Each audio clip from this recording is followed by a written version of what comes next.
Maqaan koo Haadha Gaalib Baasaambii jedhama. Naannoon jireenya kootii asuma. Baasaambii ishee Bashir jedhama. Ijoollee afurii tokko na duraa duute durbi. Dhiira lamaa fi durba tokko jiran.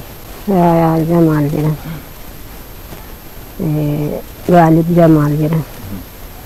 Jamiilaa Jamaal jedhama. Dhaloonni koo gama Quujjoo kan kunoo malkaa kana qofa hedduu jira malee kunoo gamuma kan. Achuma nasumaan na fuudhan. Ani Baasaambiis qeeruma kan. Bashir jedhaman abbaan isaanii. Baasaambii ishee Bashir jedhaman. Ishee Bashir immoo biyya Guraagee kan jedhamu dhufanii bicuu kan isaan na durnatti himani. Abbaan Jifaar immoo sheekii biyyaa waamanii qara'aaranii sheekii sana waammatan. Ishee Bashir kan. Guraageedha. Ijoollummaadhumaan jiran gaalaa. Achi dhufanii biyya kanatti qophatan isaan immoo Abbaa Jifaar bira dhufanii. Eessaa dhufan? Biyya Guraagee jedhamu kanaa dhufan. Itti dhalatanii itti guddatanii ka'anii adda barfatan. Abbaan Jifaar immoo fudhatan. Sheekii dhalaa isaan. Itti dhufanii isaan Abbaa Jifaar qaraasisanii achi ka'anii haadha isaaniitiifuu kenninaan haadha Abbaa Jifaaruu qaraasisanii jechuudha.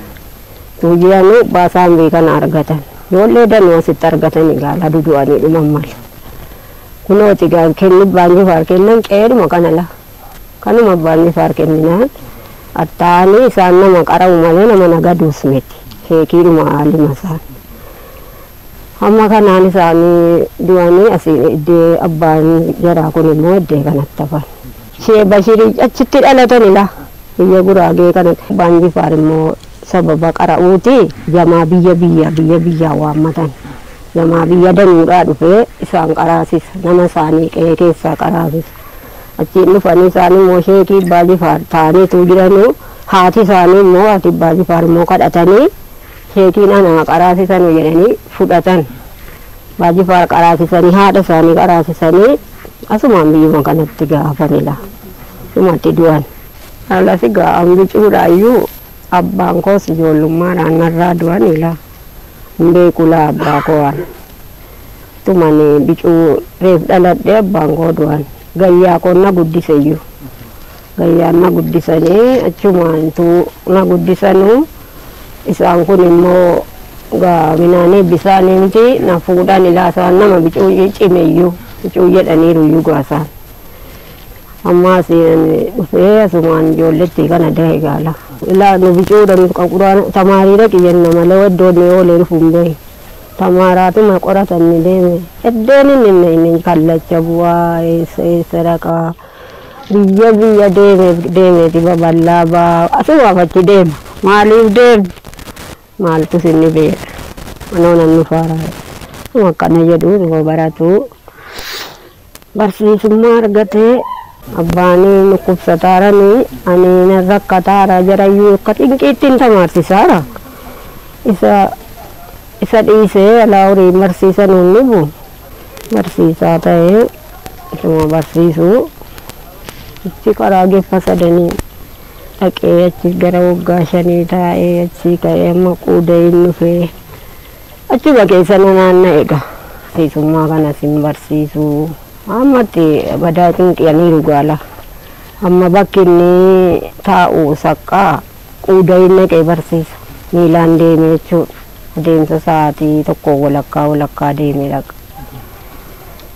Amma gaatootii akka kana yoo jarroo si eeggataaranii attamitti reexee barsiiftaa naqeen barsiisuuti lapheen baatinaafini jedhe. Ani yoo didee yoo nanniisaa barsiisu michuma nanniisaa jedhe. Maali attamitti jiraannaan jedhe. Naani waa tokko hin ta'u nan barsiifnaa icaanni kaanis qabatu hojii jedhe. Lasa hojii qabee ka'e. Nan deemaa jedhe. Ammuma kana natti hime malee lamuun argine gaala numtinuuyyu. Cumaan inni ba'ee deeme gaala. Harasaa kana badaan akeekkattu.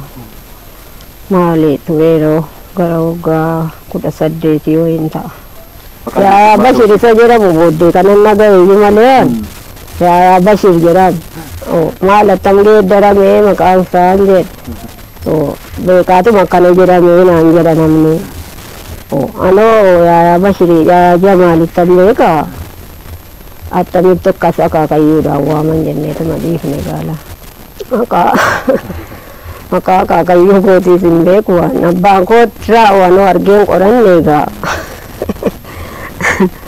Abbaan koo laa ji'a 5 dhaladhee ji'a 5 dhalotaan jiran waan ji'a 5. Jireenyi koo gaa waan lafa bicuu wayii jira. Kanumti keenya asuma kan abbaa jira. Lafatti hima sana yakutoo kennadhee siidhaan jiraadha. Kana malee kan biraa mucaan gaafa argatee barsiisaadha. Birriin barsiisaa ilmoo isaayyuu badaan danda'u. Akkuma rabbina jiraachisettan jiraadha. Haa tokko iyyuu fuudhee waa ilmoo hin arganne inni kanuma yoon jedhu malee laa.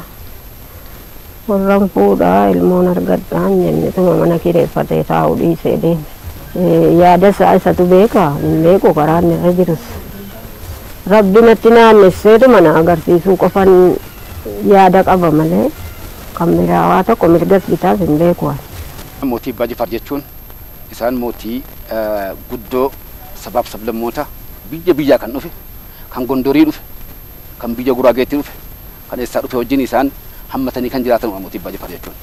Naannoo kanatti mootii Abbaa Jifaar isa kaan amantaadhaa jedhanii baay'ee uummata baay'ee sabaaf sablammoota kan affidanii hidhatan bara.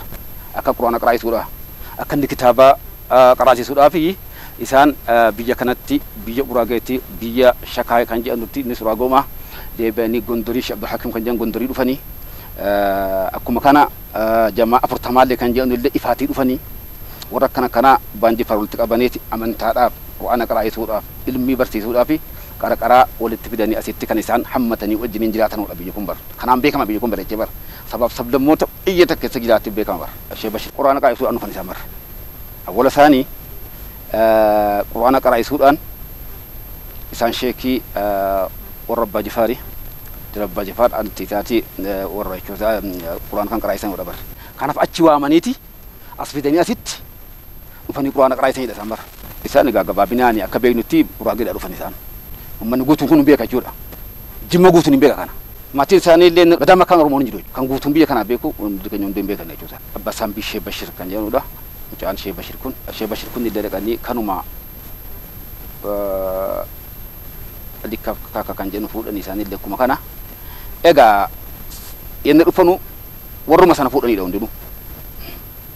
Ijoolleen kun haadhaaf abbaadhaan sanuma jechuudha. Amma akka nutti beekamutti beeksisni jala kanaadhaa kan asii bahee kan biyya qaartutu jira. Ifa kun agartanii kun bafitsuhum Oromoo bakka bu'uudha kun kan irrattanii an nam balaaleffadha kan irratti agartanii biyyi keenya sabaaf sablammoota guutuu wajjin makan jiran nuti agartanii hammatee jira guddifataa taasifatee jira. Isa lafan qabne lafa itti kutee kennee jira.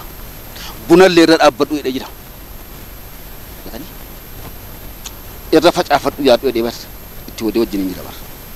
Isa amma nutti beedhaqee Oromoon bakka bu'e jedhee ifaan ifatti. Ofis fokkisiisee fira isaas ajjiru fokkisiisee. Firrilleen fokkisaa raasitti. Bar. Karatti hin qabu firri moo kanatti hin qabu. Akkeen dubbadha. Firri duukaa fokkisee amma bakka of kaa'ullee dhabee soba dubbatamaa dhufa. Hiriyaan illee wajjiniin salphatee nu hundillee waa'ee soba kana balaaleffannee jirra. Ammas firaa wajjiniin nagaadhaan uummanni keenya isan achi dhaqee nu arrabsaa dheedhee hadhallee achi buusan jiru. Wajjinii bara. Kabbajee wajjiniin jira. Jarris immoo jaallataan jiran. Haqni dubbadha. Lakkun wajjin jirra. Dubbiin kun jaallataan jiran jarris bara. Him balaaleffataa firrillee balaaleffataa. Sabab sablammoonni illee guutuu ayin balaaleffataara. Sobichas immoo soba maanurra kaa'aadhaaf hin quufamaara. Amma wanti inni yaadaamu bokkuun kun hundinuu dhiisee utuu dhiisee kana hundisaa janii bara waan achi baaf hin jirre dubbiin kun janii bara utuu dhiisee isaa wanta naamu dhiisee utuu bee fira isaa kanaan nagaa ta'e hin barbaada budaasaa biyya isaatiin naamsan dhaamuuf kana bara dhiisiitii fira keetis qalbiin cabaara haadhota keessatti waan firatee hundinuu qalbiin cabeera. Wallaahi jalla jalaalu rabbi guddaan illee walaa yaghdab ba'dukum ba'daa jedhe gariin garii keessanii namatina walin xinneeffatina walaa tabaagadu walin jibbina walirraa walaa tabaadur walirraa garangalina wal jaalladhaa firooma walii cimsaa wal kabajaa udisa amantaa islaamaatiin inni kun bafittu gonkuma amantaa muslimaatiin adda jechuun wanti godhamaa dhufu maqaan keenya immoo maqaa muslimaa baataadha Mustafa baannaa Khaliifaa baannaa Dibaannaa Okiyaa baannaa baluun baannaa bara maqaan abbaa keenyaa irra walla ilmiin gadhufeedha hadda immoo yenna jennu immoo maal fidaarra waan rabbii hin ajajin dubbataadha yaa ummata islaam oromoon cubbuun dubbatu garte kanatti waa'ee oromoo gaarumaa qabne haa beeknu. Olola nurratti gaggeeffamaa jiruun Jimmaan akka sabaaf sallammii qabatanii deemuun sabaaf sallammii waliin adeemuun aadaa Jimmaa ta'eetuma jiru. Namni adda addaa haala adda addaatiin biyya kana akka inni balleessuudhaaf abbaa mana bira darbee balleessaan adda addaa raawwatamaa waan jiruuf inni kun akka dhaabbachuu qabu jechuudhaaf manguddoo biyyaatii fi abbootiin gadaa abbootiin amantaa fi namoonni jiraataa Jimmaa ta'anii fi dhaloota jireen ta'anii masaraa mootii Abbaa Jifaar keessa ta'an walitti dhufuudhaan inni kun safuu keenya miti aadaa keenyas miti nus hin fakkaatu waan jedhuudhaan ka'e egaa Jimma jechuun oromticha biyya kana jiraataa turedha. Jimma jechuun ilma maccaati. Isa Oromoo ta'een Oromoo miti ati jettanii Oromummaarraa mulquun inni kun Oromoo hin Oromeeffata Abbaan Jifaar Wallorraayis Hararirraayis Guraageerraayis nama baay'ee fidanii akka Oromeessaa turan sana booda shanyii ofii diggoo jedhamullee kennanii fi warreen itti heerumsiisanii lafa guddaa kennanii fi Oromeessaa turan hin kabajna nama Oromoon taanes nama Oromoo ta'es hin kabajna bakka guddaa kennina hundumaayyuu akka ofiitti ilaala Jimma jechuudha. Haa ta'u malee immoo kan waa murteeffatu abbuma malkaa sanaati. Oromticha biyya kana qabee jiru shanan gibee jedhamu kana hidda Oromummaan hidda waan ta'eef Oromummaan lafeedha waan ta'eef Oromoo sanatu murteessa namni isa keessa jiraachuu hin barbaannaa hin kabajnaa waliin jiraannaa nama isa deeggaruu isinarra yoo ni rakkate rakkina isaallee wajjin dhaabbannaa hammannee jiraanna of hin caalchifnee waliin jiraanna jechuudha. Haa ta'u malee gaafa murtoon nurratti murteeffamu dhaabbannee ilaalu Jimma goota qabsaadha akkatti qabsaa'us beeka akkatti lolus beeka akkatti lolchiisus beeka. Haa ta'u malee ofin dhaadheessu an kana an akkana an goota an kana jechuu hin beeku. Amma kan nurratti ajaa'iba ta'aa jiru qabsoo kamiin keessattuu hirmaannaan Jimmaa ol aanaadha. Haa ta'u malee of hin himu of waan hin himne qofaaf Jimma namni Jimma keessaa bahu Oromoo miti waan jedhutu dhagahama jechuudha. Kun ummata keenya ummata Jimmaa baay'ee dallansiisaa jira. Fakkeenyaaf Dr. Abir gaafii ummata Oromoo hin deebifne waan ummanni Oromoo barbaadu hin deebifne wanni jedhamu akkuma jirutti ta'ee deebisuu dhabuun seenaana dubbatu hammamitti immoo deebi'anii seenaana dubbatu garuu Oromoo miti jedhanii Oromummaarraa mulquun namni kun nama Oromooti miti nafxanyaadha jechuun inni kun baay'ee ummata Jimmaa keessatti madaa guddaa gadhaabaa jira. Ummanni Oromoo taatanii addunyaarra jirtanus kan immoo biyya keessa jirtanus dhaabbadhaa of ilaalaa. Dhaabbadhaati biyyi kun akka hin diigamne godhaa. Jimma Oromoodha. Jimma jechuun ilma Oromtichaati kan bakka kana jiraataa turedha. Kanaafuu kana dhaamsa sinii goona obboleessi keenya yaayaan nama Oromoos haa ta'u Oromoon Jimmaa akkatti dubbatu beeka. Gaafa akkatti dubbatu akka Jimmaatti dubbachuu dhabu nama biraa ta'uusaa ofumaa isaatiif of mul'isaa jira jechuudha. Oromoon dhumuudhaaf haa dhumu wanni jedhamu sun dhaabbachuu qaba. Biyyarraa dhaabbachuu qaba. Nageenyi bu'uu qaba karaa nagaatiin adeemamuu qaba malee lolaan biyya diiguudhaan qabeenya namaa gubuudhaan adeemuun sun aadaa keenya miti duudhaa keenya miti Jimmaan isin ilaallatu. Kanaafuu Jimma keessaa baatanii jirtan warri haasaa akkanaa dubbataa jirtan yoo Jimmatti dhalattan illee seenaan nama irraanfatu eessarraa akka dhuftan akkamitti akka adeemaa turtan hundumasaa biyyi quba qaba waan ta'eef isin ummanni Jimmaas kana quba qabaadhaa. Warri aadaa jirtan sabaa sablamniin illee maa namni kun bakka Oromoo bu'ee akkamitti dubbataa warri jedhaa jirtan dhuguma nama kana waliin caalchifannuuf cal jenne malee wallaalleetii miti amma immoo didee jabaateera waan ta'eef kana jechuudhaaf gadi baane obboleessa keenya Yaayaa Bashir Yaayaa Jamaal dhaabbadhu dhiisi akkanatti hin adeemin deemsi kan kee sirrii miti gaafate ummata Oromootiif qabsooftu si bira dhaabbanna si deeggarra gaafati immoo ummata Oromoo diiguu irratti biyya tokko diiguu irratti aangoon akkatti argamu nu warra biyya keessa jiru gaafadhu akkamitti akka adeemamu ummanni biyya keessaa akkamitti adeemaa jira waca ijoollee qofa laalinaa ummanni qabsoo keessa ture akkamitti jira warri qabsaa'aa ture maal jedhaa jira jechuu ummata kana gaafachuu qabdanii nama xiqqoodhaan deemtanii biyya kana hin diiginaa haala kanaanii ummatuma Oromooti kan miidhamaa jiru. Doktor Abiy Ahmed akaakayyuu abaabijjulee isaa beekna.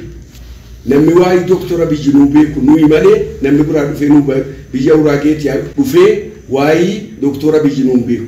Kanaafuu jennaan obbo Yaayaan isaan jedhaman kun har'aa jammaranii bakka Jimmaa bu'anii dubbachuu akka hin dandeenye akka bakka keenya bu'uun akka immoo yoo dhuguma du'anii gaduun jiraate as ba'anii dhufanii nu keessa dhaabatanii du'anii qeerroo keenya du'aa agarsiisanu malee kaa gadi baatii namni kumni 5 du'aa miliyoonii 5 du'aa isa jedhan sana nuti waan duunuuf hin qabnu amma gad baaneeti biyya keenya irra teenyee dachee keenya irra teenyee waan nuu malu argannee jirra beeta mangistii gallee jirra waan gaafachuu jennu immoo tartiibaan gaafatataa jirra nu eenyunu namni Oromoodhaa bakka bu'ee nutti maxxanee eenyunu jiraachuu danda'a uraageen nu keessatti dhalateera dawroon nu keessatti dhalateera kafaan nu keessatti dhalateera nama nu wajjin sabaaf sablamii nu keessa jiru kabanyee ulfeessinee wajjiniin oromeeffannee jiraannan har'a boris garuu isa adaba nutti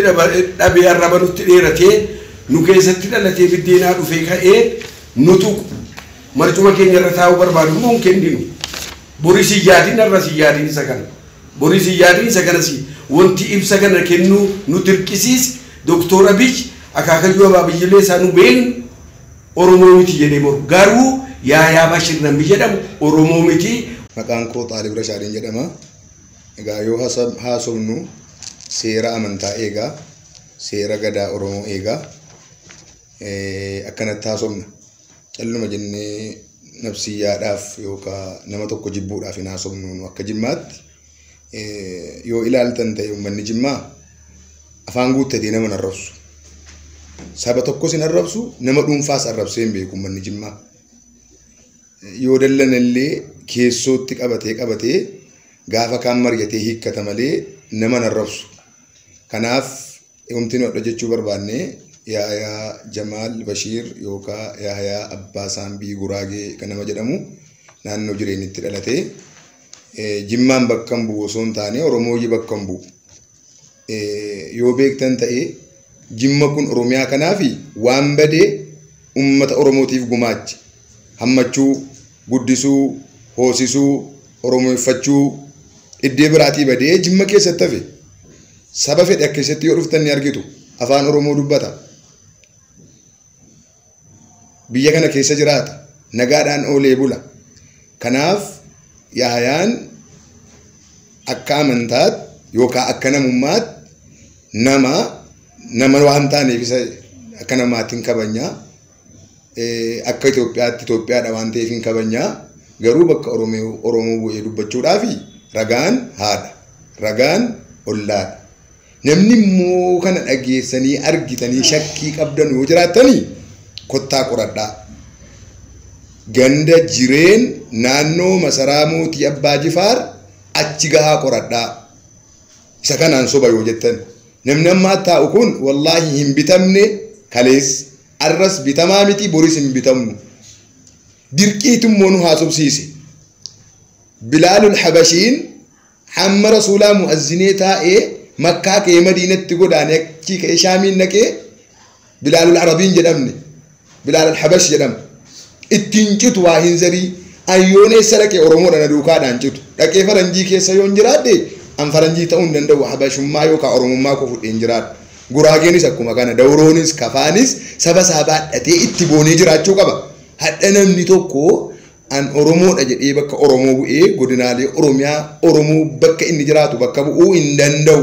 Garuu Oromeeffanneerraa seera Oromoo waan cabseef gadi baanee dirqamnee kana dubbataarra waan ta'eefi kanaaf Yaayaa abbaa saambii guraagee yookaan Yahyaa Jamaal Bashiir jedhama nama qaraasisuudhaaf abbaan Jifaar biyya guraageetii fidan waa qaraasisan abbaan isaa nama waa qara akaakayyuun isaa nama waa qaraasisu Yahyaa Bashiirii miti Yahyaa Jamaal Bashiir jedhama yookiin Yahyaa abbaa saambii guraagee jedhama. Kanaaf akkanatti nu hubadhaatii yaa ummata keenya nu nama jibbuus hin beennu hin jibbinu dirqamatti nu kaasee inni immoo ummanni Oromoo miliyoonni 50 dhumee shan qofti haa jiraatu inni jedhamu inni nu dur waggaa eega Itoophiyaan kan laqamte Oromoon dhumaa ture hin ga'a nurraa haa dhaabatu ofii biyya alaa taa'anii eddee qabbana bishaan qabbanaa dhugaa mana gaarii keessa jiraataa ummata Oromootiin gadi bahaa dhumaa jechuun kuni nuufii miti adurreen keessootti bineensaa jedhan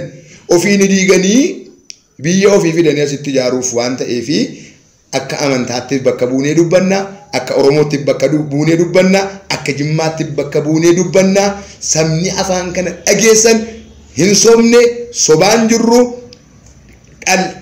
wanta dubbatan baduurra jedhan dhalli namaa baduu wayya jetti Oromoon hin sobnu kottaa immoo soba abbaan jettan jarri dubbatan kun bitamtuudha sobduudha yoo jettan kottaa jireeniin zariin Abbaa Jifaar jiru ollaan Abbaa Jifaar jiru ganda Abbaa Jifaar jira haati Yahyaa Bashiir haati Yahyaa abbaa saambii yookaan Jamaal Bashiir jiru kottaa qoradhaa kanaachi isinitti neerisu. Indiriis Abbaa Garoon jedhama aanaa Qarsaati Yahyaa Bashiir sirriitti na beeka waadinyaa koo turesi gizee barsiisaa turu sana gizee saqqaan jiru sana bira hin dhufa ture. Haa ta'u malee nuti Oromoodha an Oromoodha Oromummaan koo sirriitti beeka maalummaan koo sirriitti beeka an Yaayyaan yeroo ammaa nagaadha yookaan fayyaadha sammuun isaa kan jedhu amanteen hin qabu osoo fayyaa ta'ee maal akka dubbataa jiruuf maal akka hojjetaa jiru beeka hojii nama tokkoo kan ibsu maalummaa saba tokkoo kan ibsu hojii isaati Yahyaa Bashiir duudhaa saba Oromoo gadhiisee jira. Yahyaa Bashiir of beekaara natti hin fakkaatu waan keessaa ba'es beeka natti hin fakkaatu hadha waan keessa jirus beeka natti hin fakkaatu kanaaf waa'ee Oromoodhumaatu dhiifame gaariidha Oromoo diiguu keessatti shoora guddaa taphatee namicha eenyu taasiseedha attamitti wal diiganii bahan jarumti wajjiniin akka inni biyya Eertiraa keessa ture akka inni gara Kaanaadaa keessas taphachaa ture deebi'ee gara Gibxi keessas akka inni taphachaa ture sirriitti hin beekani anaaf waadinyaa koo waan tureefi inni sirriitti na beekaa waa'ee korrettis yeroo dheeraa waa baay'ee dubbateera haa ta'u malee nuti biyya keessa jirra hin beekne biyya hin beekne bulchuu barbaadaan kaleessas jechuudha abaa osoo ta'e sirriitti hin beekaniin aan qindeessaa abaa'oo biyya keessaa koree dugaleessaa ijaaree nama deemaa turedha kanaaf barsiisaan sooressaan nanaaf ragaadha yuunivarsiitii Jimmaa kan barsiisaa ture jechuudha barsiisaa Qadiidaan yuunivarsiitii Jimmaa kan barsiisaa ture nanaaf ragaadha barsiisaa Tolasaan yuunivarsiitii Jimmaa kan barsiisaa ture nanaaf ragaadha nama biraa dhiisaati sabboontota Oromoo as keessa jiran ijoollee Aggaaroo jiran ijoollee Saqqa jiran ijoollee Jimma jiran dhiisaati ijoollee Walisorra jiran ijoollee Gincirra jiran kana gara dhiisaati ankooree qindeessituu biyya keessaati abaa'oodhaaf wanti addaan jiru Daawudiinis jarakka Dirribaa Riqootiinis jarakka Yoonataa Bimbibsaatiinis sirriitti walitti dhufaa tureeni haa ta'u malee jechuudha kan darbeef jechoof hin dabarsan Oromoon kaleessa maal ture hadha maalirra ture kaleessa garba ture waa'ee ofii murteessuu hin dandeenye hadha mootiidha waa'ee ofii sirriitti murteessaara nama biraa miti kan bulchaa jiru Oromoo bulchaa jira namni nama arrabsu duudhaa Oromoo keessaa isa baase Yaayyaan isanni Oromummaa hin qabne dhiisaatii otoo Oromoo ta'e Oromummaa keessaa isa baase gochisa arrabni isaa nama dhawa Doktor Abiyyi hin falman malee arrabsanii Oromoo miti jedhanii kaleessa baaduudhaatiin milaasee guddis jedhaa turani Muktaariin guddifachaa jedhaa turani Oromoodhaaf hojiin hojjetame Doktor Abiyyi hojjete Shimallis hojjechaa jiru waan gaarii waggaa dhibbatti kan jarri bira ga'uu danda'anu miti eenyullee taanaan jechuudha waan kana dubbachuudhaaf mooraaliin qabanu dhaabbadhaa uummata Oromoo bakka bu'uu hin dandeessan Jimma eenyuufuu haadha abbaadha eenyuufuu immoo goota Jimma gaaftanii dhiyeessan jiru lola kamirratti won bakka hin dhiyeessan jiru. Waan gochuu qabu of ta'eeti ka'e malee nama ta'eetii miti. Oromoon arrabsuu gahaa isinitti dhiyeera isinitti guyyaa'eera. Oromiyaa hin beektan irraa dhaabbadha. Oromoon marraa dhaabbadha. Biyyuma kana hin beektan sirriitti. Waan biyyi keessa jiru. Biyya hin beekne bulchuudhaaf hin cinqamina. Uummata hin beekne gorsuudhaaf hin cinqamina. Qabsoo yoo ta'e qabsoon ajjirti. Asitti galaatii diinagdee sirriitti qabsoofne biyya keenyaa guddisnu ni siriin jedha. Biyya Baancaa jedhama jiraata magaalaa Jimmaati. Jaarsa biyyaattis. Doktora biyyi waa'ee doktora biyyi nu beeka. Ilma keenya ilma Jimmaati. Ilma Maccaati. Warri doktora biyyi Oromoo miti jettan. Warri doktora biyyi sobbanaa miti jettan. Itoo nutti dhageessanii doktora biyyi maal akka fakkaatu akkamitti akka guddate safuu Oromoo akka inni qabu safuu Jimmaa akka inni qabu maal jedhu Jimmaa waan qabuuf wanti inni biyya hoogganaa jiruuf wanti inni naqee Itoophiyaa irratti nu yeellaasuu dhisee Oromoo hunda yeellaasuu dhiseef waan Jimma guddiseef waan adabatti guddateef waan ilma Oromoo ta'eef akaakayyuunsaa babayyuunsaa Oromoodha. Yaayaan Jimma hundumaa arrabsaa jirta. Jimmaa walitti qabdee arrabsaa jirta. Isii kanatu adabatee warri yaayaa hordoftanus warri yaayaa dhaggeeffattanus Jimma muluu arrabsaatanii kana waan ta'eef mucaan kun Oromoo miti yaayaan ishuudha. Nuti beekaa haadha isaa nutti maa jedhanii Guraageeti Oromoo seetanii warri dhaggeeffaa jirtan warri ija Oromoo kan arrabsaa jirtan warri Jimmaan arrabsaa jirtan warri Baajifaa arrabsaa jirtan tu dhaabbattanii gaariidha. Ofii keetiin maal dhaabattee of ilaaltee Oromoo akka hin taane hin beekna jaarsoliin Jimmaa waan beeknu jennaan namootiin haala addunyaa irratti yaayaa hordofatan Oromoo dheettanii safuu Oromoo waan hin beekneef Oromummaa isaa Oromummaa abiyyi nutti dhagaati. Yaayaan immoo yoo qabsaa'aa ta'e yoo dhubuu mana qabsaa'aa jedhe biyya keessa galee amma Oromoo miliyoonii 5 galtutti nan qabsaasee dhudiisiiti kottuu keessa taa'ee qabsaa'ee malee ilmoo keenya sinfitini nu sinfitin jechuun barbaade argamu boonu. Maqaan koo Dubbata Hussein jedhama. Ani naannoo masaraa Abbaa Jifaar kan haddama jechuudha. Namni yaayaa Bashirii waamamu kun abbaan isaa nu biratti akaakayyuun isaallee qabriin isaanii nu bira abbaa isaanii illee yoo akaakayyuu isaanii irratti qaqqabuudhaan abbaa isaanii wajjiniin turre irratti kasalaalle kan qabarreedha. Fira isaa kan jaallannudha. Haadhotii isaa uffisa kan jaallannudha sun jaakata. Jimma nama kabajaas ilma.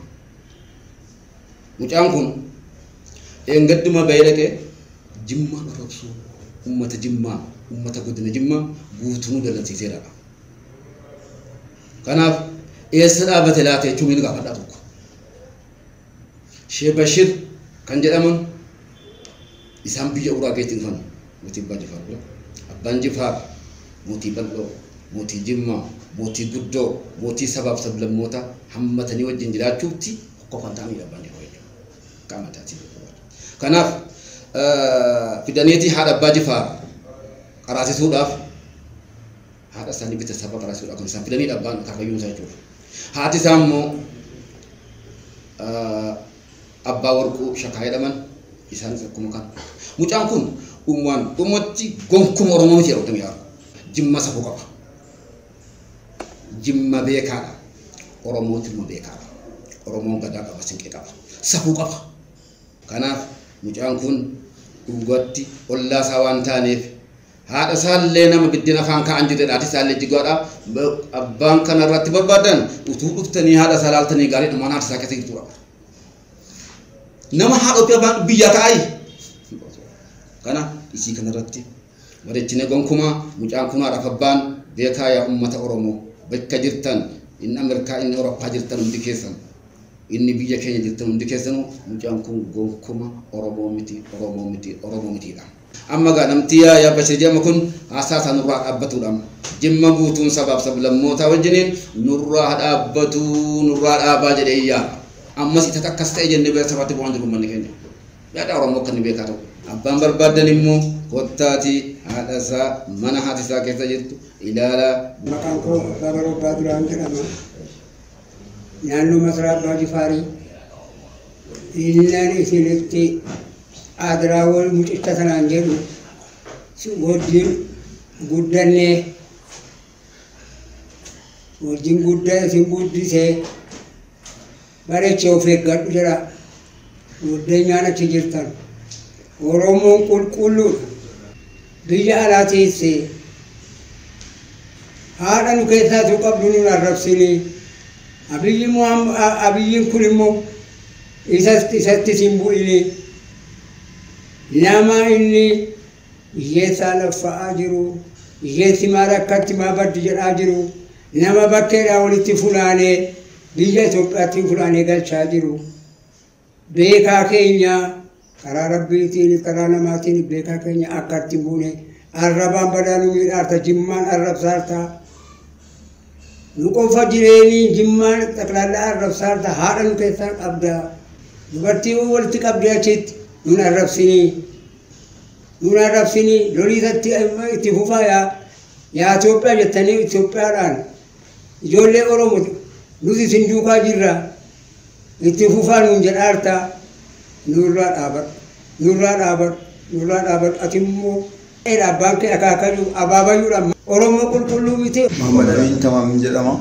Namni an saba kana ta'uu barbaadaa jedhee filatee irratti dhalatan jiru biyya Awurooppaa keessas haa ta'u biyya adda addaa taa'ee biyya dimokiraasii jira mirgi namaa hin kabajama jedhee haasaadhaanis ta'e waan olola hin jirre oofuudhaan daangaa darban otuu dhaabbatanii of ilaalanii bareedaa. Waa waggaa meeqa waggaa 150 hacuucamaa turre waggaa 150 gabrummaatu nurra ture gita bittaa alagaatu nutti jijjiiramaa ture jennu dhugaadha kun. Haa ta'u malee wagguma 5 mummee walii obsinee immoo waggaa 5 keessa jijjiirama maalii finna rakkoo maalii nurraan ga'aa jira jijjiirama bu'aa maalii nuu buuse maaf hin jenne yoo dhuguma dhugaa ta'e maaliif waliin obsine ammoo waan hin jirre nam tokko ofumaa isaatiin maqaa abbaa isaa jijjiirratee himachuun akka amantaa keenyaattis dhowwaadha. Nama biraa immoo sabummaarraa mulqanii waan hin jirre haasa'uu jechuun abbuma sana xinneessa naanna'ee waan akkanaa kun barbaachisaa miti. Ani akkanatti mul'atutti akkan sammuu kootiin wallaalama kootiin madaalutti irra caalaa wanni amma Oromoo walitti buusii tokkummaa dhowwaa jiru maali yoo jenne carraan dhufe kun anaamaan taane ammaaliif hin barcumatti hin baane biyya tokko keessatti yeroo tokko namni lama mootii ta'uu hin danda'u.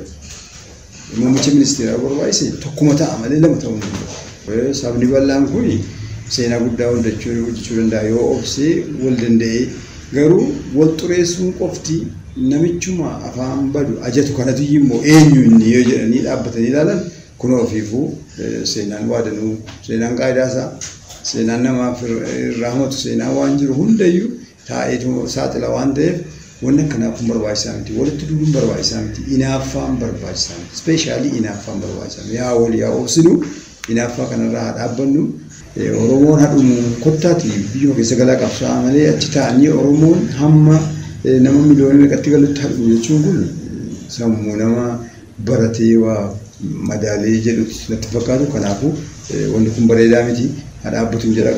Yeroo ammaa warri tapha guddaa taphataa jiran warra fakkeessitoota jarootummaa achi miidiyaa jiraatiin fakkeessitoota jedhee moolitti himu. Tokkoffaa warri kan fakkeessaa jiru mucaaluma as keessatti dhalatee as keessatti hawaasni Jimmaa Oromoon Jimmaa hammatee foolii Oromoo itti qopheessee jennaan fakkeessutti sana tokko Yaayaa Bashiir isa waa'ee isaa seenaa isaa maanguddoonni dubbataniiru harmeen isaa dubbataniiru ittiin deebi'u lammaffaan Biraanaa Masqal Sanyii kan jedhamu fakkeessaan tokko bakka lama kan dhaabbatu sirriitti uummanni hawaasni Oromoo kan hubatee ni jiru har'a Oromootti fuudhaas deeffatanii uummata Oromoo wal fichisiisuudhaaf iddoo mijaa'oo fi dinnaan iddoo jijjiirratanii yeelloo illee kan hin qabne I think obboleessi koo duraan jedheera oromummaan kan ibsamu gochaan dhiigaan gochi jaraa kan oromummaa safuu oromoo kan hin eegganne duudhaa oromoo kan hin eegganne warra akka kanaa kun jarumaan miidiyaa jaraatiin hadhaa fakkeessitoota jedhamee maara fakkeessitoonni kaampiin fakkeessitoota warra biyya keessa jiraatanii qabsoo keessa deemaa qabsoo amma jiru deemsisaan ittiin ta'in warra bakkee ta'anii akkaataa jalatti jiraatan siin beeknaa citizenshipii lama qabatanii as godhanii achi godhanii fakkeessaadhaan utuu fakkeessaadha malee warra biraatii miti. Lammaffaa ani ergaa warra baqattoota biyya keessaa aarsaa guddaa kaffalanii baraa guddaa keessa cehanii achi taa'anii carraan waraqaa argachuu yoo birrii biyya yeeqamte nageenya dhabde malee waraqaa argachuu akka hin dandeenye warri hubatanii bicuusii tasgabbaanii of haa ilaalan. Ispeeshaalii warri Jarmanii irra jirtan hin beeknaa waan isin taatan hin beeknaa biyyatti galaa jedhamtaniittu kun carraa kanaan immoo kijiba bira dhaabbattanii hin deebinaa. Waaqayyoon isinii kadhannaa akka rabbiin achumatti waraqaa isinii kennu du'aa isinii kadhannaa waan hin taane dhara keessa galtanii soba namoonni yeroo ammaa akka biyyi diigamte nunis firoottan adda addaa achi keessaa qabna.